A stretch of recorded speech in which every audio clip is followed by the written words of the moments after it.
Em, ok, algo que estaba mirando. No sé si te quedó bien claro esto, pero, o sea, yo lo que había entendido, o bueno, lo que intenté explicar era que cuando aumentaba el calcio a nivel intracelular, es como, pues hace una despolarización y gracias a la despolarización hace como ¡pum! Se despolariza y ¡pum! Libera pues la insulina, pero no es así. O sea, el calcio sí o sí tiene que estar aumentado a nivel intracelular porque si no, no se va a producir la exocitosis pues, de la molécula de insulina. Pero esto lo que hace es que el calcio, cuando está aumentado a nivel intracelular, activa a unas, bueno, como otras proteínas, SNRA, algo así, cosas así. Y eso hace que esa proteína SNRA lo que hace es que se fusiona con la molécula de insulina y eso hace que atraviese por la pared de la célula y pues se pueda ser liberada. Gracias a esa fusión pues se puede liberar. Si no hubiese calcio no, pues no pasaría eso. Y ya. Y pues el calcio se activa gracias a que bloqueamos la salida de potasio por el receptor sur, que se le pegaron las sulfonilureas, que son estos tres. Listo, ahora sí. Ay, no, es que quieran secretarios. Bueno, ahorita. Estaba en esto. Dije crisis hipoglicemiantes y son crisis hiperglicemiantes porque pues no tiene lógica, ¿no? Entonces, un paciente con crisis hiperglicemiantes lo que decía era que principalmente se da en pacientes que acaban de comer, no sé, y siguen teniendo ese pico de glucosa súper alto, entonces pues como esto tiene una vida media súper corta, pues es muy bueno porque pues nos puede servir para esas crisis hiperglicemiantes. Entonces, para que tengas en cuenta, las meglitinidas son iguales fisiológicamente a las sulfonilureas respecto al mecanismo de acción, pero pues su durabilidad, su vida media es mucho menor, porque está, recuerda, 3 a 5 horas y esta solo 1 hora. Y puede hacer efectos durante 12 a 24 horas, o sea, esta es demasiado larga. Su absorción pues es, estas son orales también, y ya. Ahora la siguiente, no mentira, todavía acá está. Esta comparación también de la otra tiene una excreción biliar, ya no es renal sino biliar, y es metabolismo por el CYP3A4. También pues es por unión a proteínas, entonces hay que ver los medicamentos que te dije, estos, las sulfonamidas, sulfosilatos, todos esos, porque pues son más afines a las proteínas y pues se los van a quitar estos. Y estas van a quedar sin albúmina. Sus RAMs, hipoglicemia y disminución de su eficacia si se dan con un uso crónico. Entonces, pues va. Sí, no me acuerdo cómo se llama eso. Bueno, no me acuerdo cómo se llamaba, pero pues cada vez que le das, va disminuyendo la eficacia. Contraindicado lo mismo embarazadas, diabetes tipo 1 y alcohol. Bueno, ahora tenemos a las biguanidas, que son como las top, las que de primera línea. Entonces, de medicamento acá de las biguanidas solo tenemos a la metformina. La metformina es la primera línea en diabetes mellitus tipo 2. El mecanismo de acción, bueno, el mecanismo de acción es que promueve el bloqueo de enzimas que van a dar una quinasa, que disminuye la producción de glucosa. O sea, no, lo que no queremos hacer acá es gluconeogénesis, porque pues eso es lo que pasa, que empieza a hacer gluconeogénesis y pues más glucosa y eso es lo que no queremos hacer. La metformina, gracias a el bloqueo de las quinasas, va a inhibir a la gluconeogénesis, ya que pues la quinasa, bueno, ciertas quinasas son las que disminuyen la producción de glucosa, ¿sí? También, estas aparte de bloquear la gluconeogénesis, estimulan la oxidación de ácidos grasos hepáticos, entonces, bueno, porque pues va a hacer que no se acumulen en los tejidos. Entonces, pues, em, las quinasas dependientes promueven. ¿Qué estaba? Ok, en lo de las quinasas. Mm,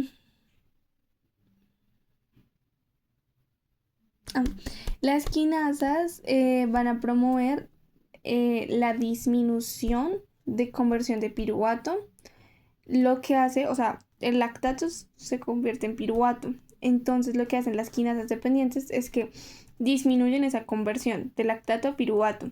Entonces, ya no vamos a tener piruvato, sino que pues vamos a quedarnos con lactato más tiempo. Entonces puede generar una acidosis láctica. Así que pacientes con enfermedad hepática y renal hay que vigilar pues la acidosis láctica. La farmacocinética, pues la concentración máxima es a las 2 horas, vida media 4 o 5 horas, no se metaboliza y se excreta inalterada en orina, dosis diaria de 0.5 a 1 gramo en 2 tomas, máximo le puedes dar 255, 25 o 50 miligramos. Este medicamento se puede llegar a dar hasta 3 días. Y pues las contraindicaciones que él dijo como, no es que sea pregunta de parcial, o sea, va a ser pregunta de parcial. ¿En qué pacientes no les das biguanidas? O sea, metformina. ¿En qué pacientes no les das biguanidas? En pacientes renales graves.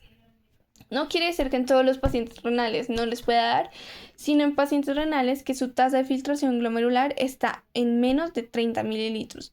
Si está en menos de 30, no se los das. Si está en más de 30, bueno, sí se los puedes dar. Sus RAMs son gastrointestinales, esto también es súper importante como para preguntar parcial, que lo dijo. Sus RAMs gastrointestinales son no muy fuertes, pero sí es como de lo principal que las personas se quejan. Y por eso desisten del medicamento tan rápido. Aunque son medicamentos súper guau y de primera línea, la gente pues ya no quiere porque genera náuseas, distensión abdominal y todo eso. Pero es que esto solo pasa en las 8 primeras semanas, literalmente. O sea, durante las 8 primeras semanas sí puede que tengas estos efectos adversos gastrointestinales que son pues muy marcados, pero pues después se te va a pasar. Pero digamos, para poder prevenirle al paciente que le pasen los RAMs gastrointestinales, le das la ¿es metformina? Sí, la metformina de liberación prolongada y así le reduces mucho más estos efectos. También tenemos factor intrínseco de RAMs, o sea, va a inhibir al factor intrínseco poco a poco. Entonces, pues con el tiempo los niveles de vitamina B12 van a disminuir. Pero pues ahí lo único que puedes hacer es, obviamente no le vas a dar factor intrínseco porque sale muy caro, sino que le vas a dar pues vitamina B12, suplementos de vitamina B12. Y también, pues lo que te decía de la acidosis láctica, por el cambio de lactato a piruvato, no se va a dar. Entonces o sea, sí se va a dar, pero en menor tiempo. Entonces va a haber el lactato va a durar más tiempo, entonces pues puede producir esta acidosis láctica. Entonces, lo que te decía, tener en cuenta los enfermos hepáticos, renales y alcohólicos respecto a la acidosis láctica. Bueno, ahora tenemos a las tiazolidinedionas. Estas, bueno, sus medicamentos es la pioglitazona y la rosiglitazona. Son esos dos medicamentos. Estos lo que van a hacer, literalmente el solo dijo, solo van a sensibilizar el tejido, ya. Hacen el tejido más sensible y promueve la regeneración de receptores insulínicos. Entonces está súper cool porque lo que va a hacer es que va a generar nuevos receptores GLUT4 y va a hacer que esos nuevos receptores GLUT4 sean más sensibles pues a la insulina, o sea, que ingrese glucosa. También genera diferenciación adipocítica, reducción de ácidos grasos libres, aumenta la retención. Bueno, esto es como algo clave. Y es que aumenta la retención de líquido, o sea, puede generar un edema, por lo cual en falla cardíaca estos medicamentos están totalmente contraindicados. De hecho, casi todos podrían estar contraindicados en falla cardíaca, excepto unos que te voy a decir ahorita. Pero pues, o sea, no sé si te acuerdas que en una parte de la clase de falla cardíaca, alguien le preguntó como que un paciente con diabetes y con, pues, esto, pues, ¿qué pasaba? y en esta clase también la volvieron a repetir, y es que solo puedes usar los SGLT2I, que son las midas, creo que o sea, terminan en midas, no me acuerdo cómo se llaman, pero terminan en midas, y eso lo que va a hacer es que no, como es un receptor, este SGLT2I, es el inhibidor de SGLT2. Este receptor lo que normalmente hace es que va a aumentar el 90%, o sea, va a hacer la reabsorción del 90% de glucosa, de sodio, de agua en el riñón. Creo que es en el túbulo proximal, bueno, no me acuerdo. Ah, no, en el distal.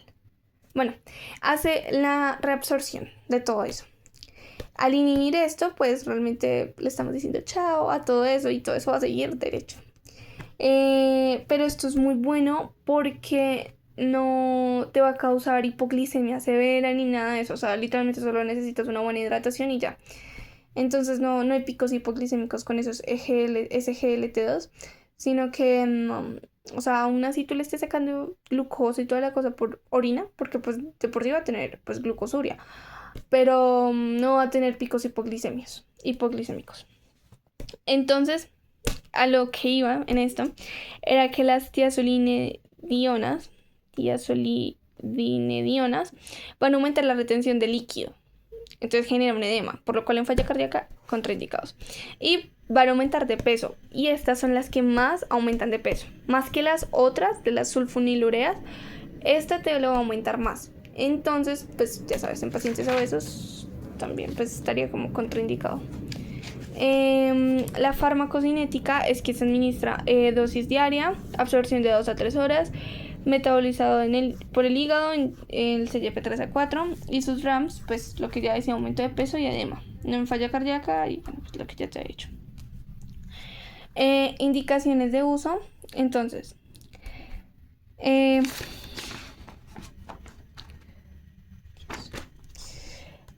uso en combinaciones puede ser con metformina, sulfonilureas o insulina.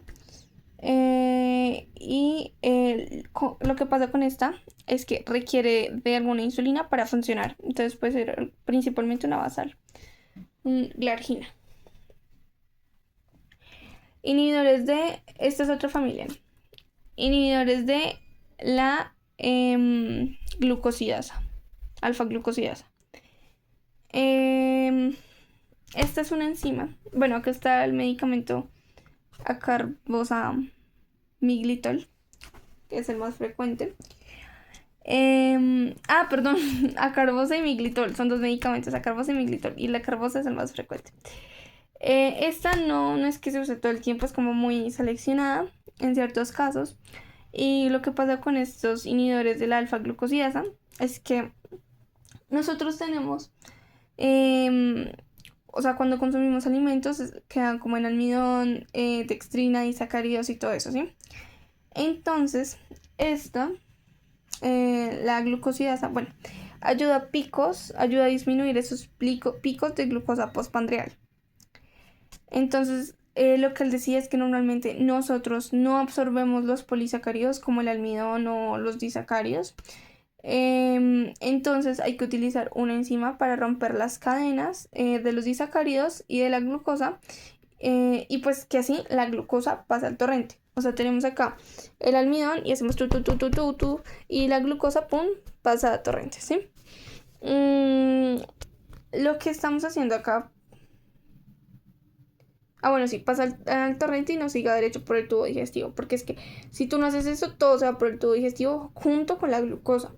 Entonces, esto consiste en inhibir a esta enzima, a la que rompe, que te dije, a la que rompía esto y lo mandaba a la glucosa. La estamos inhibiendo porque pues es que acá tenemos niveles de glucosa muy elevados. Entonces lo que queremos es que no sigan aumentando. Y si pues tenemos esa enzima, pues van a seguir aumentando. Entonces la idea es inhibir a la enzima, bloquearla para que esos alimentos sigan como disacáridos y pues sigan derecho por el tubo digestivo.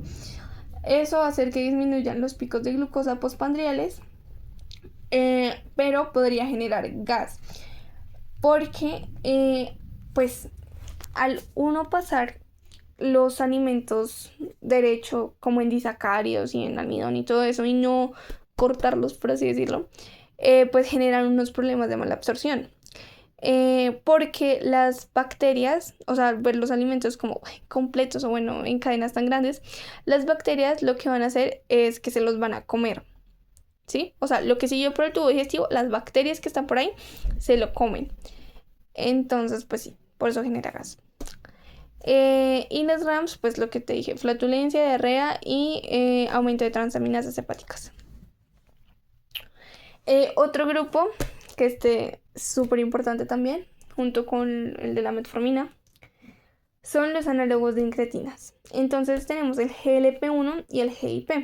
El GLP-1 hace referencia al péptido similar al glucagón que se libera en las células del ilion, y el GIP es el péptido insulinotrópico derivado de glucosa que se libera en las células del duodeno. ¿Qué hace esto? Estos péptidos promueven la secreción de insulina, un 60%. No solo hacen esto. Bueno, sí, solo hacen esto. Entonces, pues eso haría que la glucosa disminuya, ¿no? Estos péptidos solo duran 4 minutos. O sea, los péptidos naturales, o sea, tu cuerpo produce estos dos. Al ser pues de tu cuerpo son naturales, esos solo tienen la vida media de 4 minutos, no duran más. Y hay una enzima que es la dipeptidasa tipo 4, que es la DPP4, que los degrada. O sea, este eres tú y este es el péptido. Y el péptido produce insulina para que vaya y pues agarre la glucosa y se la lleve.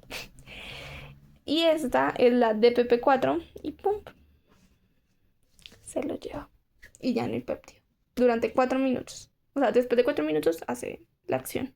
La DPP4. Y pues ahí termina su vida. Pero hay que... Es que no sé si te acuerdas de las incretinas. Espérate, a ver, yo creo que yo lo copié.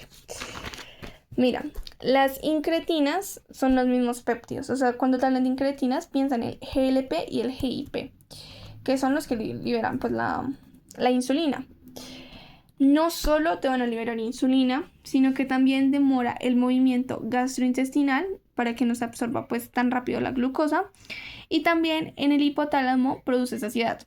Imagínate donde tú tuvieras estas incretinas tanto tiempo pues activas, o sea, donde la DPP no funcionara y fuera algo, digamos, normal, pues obviamente habría esta sensación de saciedad y no comerías, ¿sí? Te darían picos de hipoglicemia súper fuertes. Entonces, pues sí, por eso es necesario pues que esté la enzima. Pero en este caso es todo lo contrario.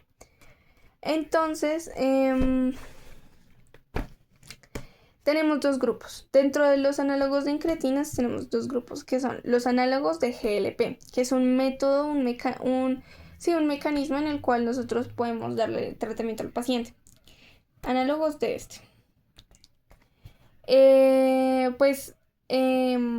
bueno, no análogos de GLP, también de GIP. Son análogos de ambos. Son proteínas que lo simulan, ¿sí? O sea, son proteínas que lo simulan actuando en sus mismos receptores. ¿Ok? Los medicamentos son proteínas que van a simular a los GLP y al GIP y va a actuar exactamente en los mismos receptores que actúan estos dos. Son medicamentos no orales. Estos son los únicos que te digo que son parenterales. El resto son orales. Pues no son orales porque son proteínas. Y pues son análogos y esto es pues por una recombinación genética, ¿no? Entonces gracias a esta recombinación genética va a hacer que pues obviamente duren mucho más tiempo, que es la meta, y no duren solo pues 4 minutos. Listo. Y bueno, pues, o sea, al durar más tiempo, ya sabes, libera más insulina y hay más recaptación de glucosa.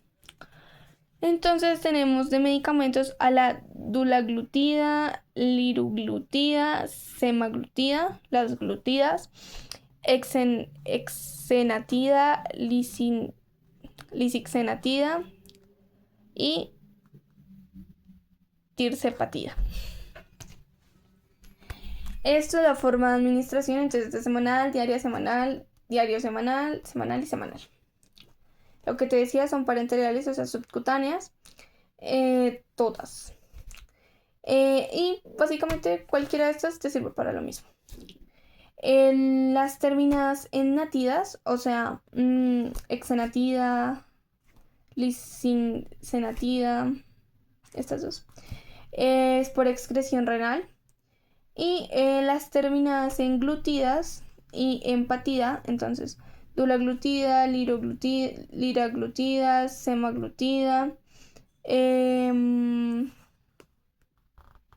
y la patida, tirsepatida, son excreción por bilis y por hígado.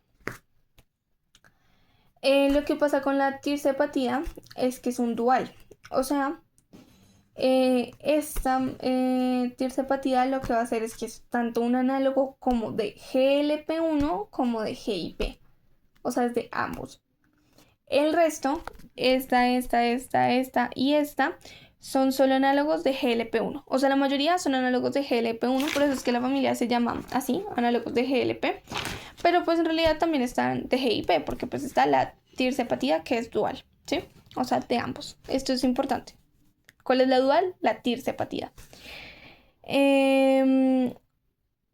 Estos medicamentos son los que disminuyen. ¿Te acuerdas que te había dicho que nosotros dábamos estas terapias para pues que no haya pie diabético, retinopatía diabética, afecciones renales, enfermedad cerebrocardiovascular, que es súper importante, o sea, lo primero que queremos prevenir en esto? Entonces, estos medicamentos, los análogos de GLP1 y GIP, son los que más te van a reducir el riesgo de padecer pues esta enfermedad cerebrocardiovascular que pues queremos evitar. Las RAMS es náuseas, hipoglicemia, aunque esto la verdad es muy disminuido, el tema de la hipoglicemia. Más que todo esto es si se asocia con insulinas, pues obviamente ahí ya pues el efecto va a ser mucho más fuerte. O secretagogos, de los dos primeros que te hablé, de la sulfonilurea y de la meglitinida. Entonces ya el efecto va a ser pues más potente y pues más riesgo de hipoglicemia. O también inhibidores de la DPP4. Esto también es algo muy importante, y es que yo te decía que nosotros queremos estar en un rango y es pues disminuir esa hemoglobina glicosilada y que esté por debajo de 6.5%. Estos son los que mejor reducen la hemoglobina glicosilada. Hasta un 1.5% te van a disminuir la hemoglobina, o sea, son súper top.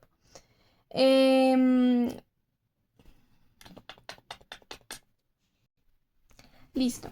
Ahora vamos con la siguiente ruta de los análogos. Seguimos con los análogos de incretinas. Entonces ya hablamos de los análogos de GLP1 y GIP. Ahora vamos con los inhibidores de la DPP4. Los inhibidores de recuerda que estos eran inhibidores de glucosidasa, ¿sí? O sea, no te confundas, inhibidores de glucosidasa, que era la enzima que degrada los almidones, bueno, la comida para que el azúcar vaya al torrente. Y estos, que son los inhibidores de DPP4, que yo te decía que la DPP4 es la que frena, le pone un stop, esta, y se lleva a los péptidos. Bueno, entonces de estas tenemos a las gliptinas, entonces está la sitaglipina, saxaglipina, linagliptina y vildagliptina. Todos son por excreción renal, excepto el linagliptina es por excreción biliar. En indicaciones de uso tenemos que es complementario con la metformina o las sulfonilureas o las tiosolinedionas. Todos estos son orales. Y acá usamos nuestras propias incretinas, o sea, no es que le estemos dando análogos de incretinas, ¿no? Acá son solo nuestras incretinas, solo que estamos inhibiendo la enzima que las frena para que la vida media se alarga y se pueden llegar a alargar hasta 8 horas. El poder de reducción de la hemoglobina glicosilada es del 0.5 al 1%, más bajita que los otros un poquito. El metabolismo, pues CYP3A4 y quedan metabolitos inactivos. Y las indicaciones de uso es que es mejor siempre para esto iniciar con monoterapia. O bueno, pues ya podemos después hacerle con terapia complementaria con metformina, sulfonilureas o bueno, estas. Las RAMs es nasofaringitis, cefalea, hipoglicemia, pero lo mismo que lo anterior, es como cuando tú lo asocias con otro medicamento. Y pues por si preguntan, puede causar síndrome de Stevens-Johnson, que creo que es el de la hipersensibilidad. Bueno, no mentiras, no me acuerdo. Inhibidores del cotransportador 2 sodio glucosa, o sea, son los que te decía desde un principio, que son los SGLT2 y, o sea, los inhibidores de este canal. Lo que te decía, normalmente gracias al SGLT2 reabsorbemos el 90% de la glucosa y gracias al SGLT1 absorbemos el 10%. Acá lo que hacemos es bloquear no vamos a bloquear el 1, sino que nos vamos pues, por el más grande, que es el que absorbe más, que es el 2, que absorbe el 90%. Entonces bloqueamos el SGLT2 y evitamos la reabsorción de agua y de glucosa.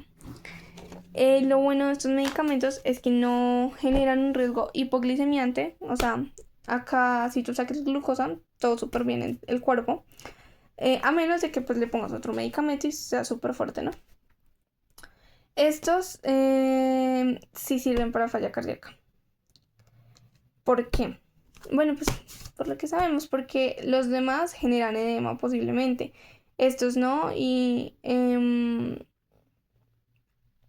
pues estamos excretando sodio, entonces como que se la lleva bien con la falla cardíaca.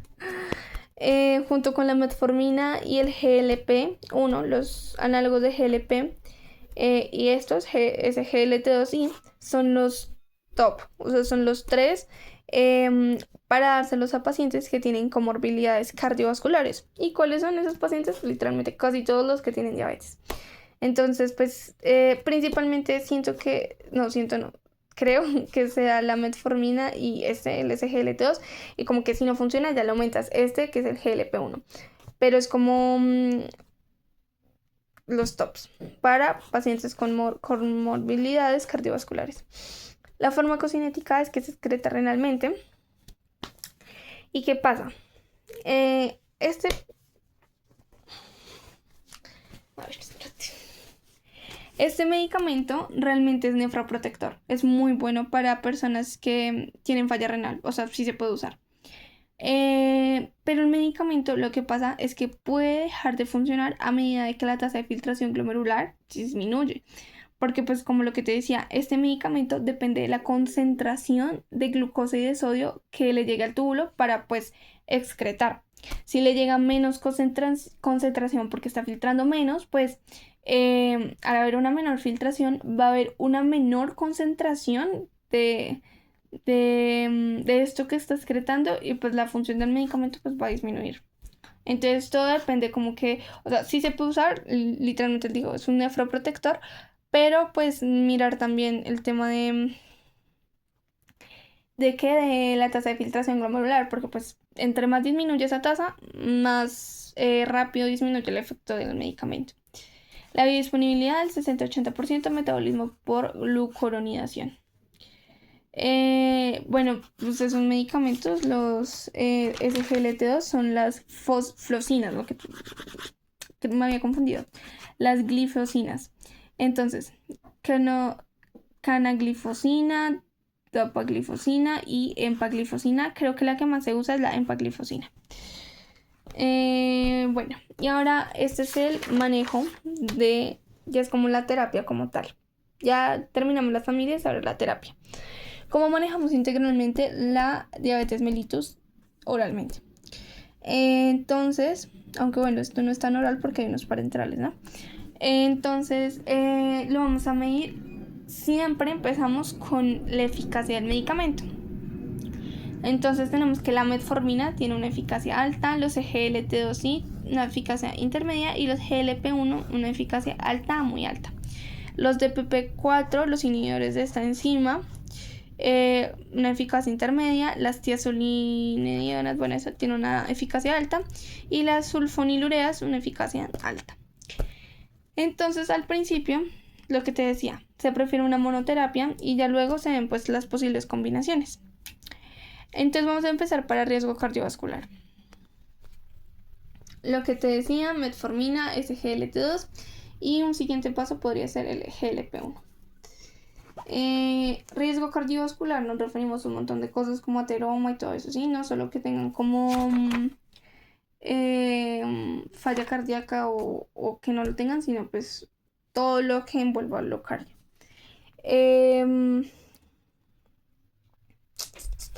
Obviamente, o sea, no es que solo estos sean los que funcionen, sino que, o sea, estos también funcionan, los inhibidores de la DPP-4 y todos esos, pero se utilizan más como coayudantes, ¿sí? O sea, como, digamos, no sé, si un paciente presenta resistencia a la insulina y tiene hiperglicemias postprandiales, pues ya sabes, le puedes dar, no sé, creo que eran estas, las sulfonilureas.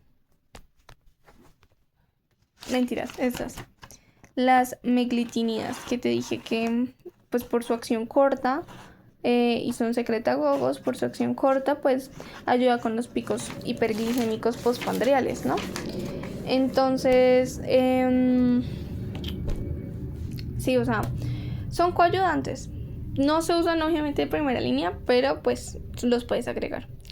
Entonces, ya sabes, la primera línea, si no está contraindicado, es la metformina. Es barata, es accesible. Y digamos, o sea, en contraindicaciones de que no le dieras a metformina a un paciente sería, digamos, si está embarazada, si tiene la tasa de filtración glomerular menor de 30, recuerda que eso es súper clave. El daño hepático también pues puede ser, o así, si tienes riesgo de acidosis láctica o acidosis láctica, pues tampoco, porque eso te lo va a empeorar por la conversión de lactato a piruvato, que aumenta, o sea, que disminuye. Paciente con riesgo cardiovascular sin falla cardíaca. Entonces acá le das metformina y GLP-1.